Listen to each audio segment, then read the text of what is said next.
Bread pudding தான் செய்ய போறோம். சரி ஊத்திக்கலாம். 2 பிரெட்டை பிச்சு போட்டுக்கலாம். ஒரு முட்டை உடைச்சு ஊத்திக்கலாம்.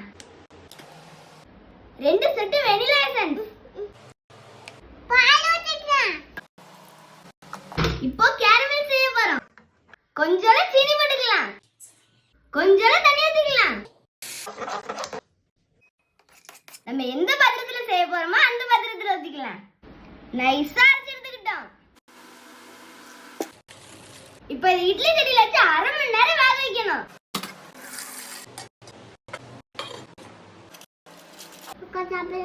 ஒரு 1/2 மணி நேரம் ஃப்ரிட்ஜ்ல வச்சுட்டு கூலிங்கா சாப்பிடுவேன்.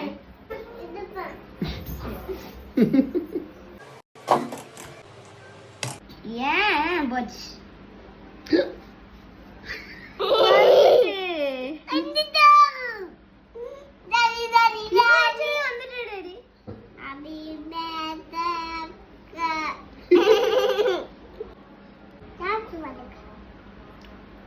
யார் செஞ்சாலும் வரும். என்ன கொஞ்சம் முட்டை ஸ்மெல் வருது.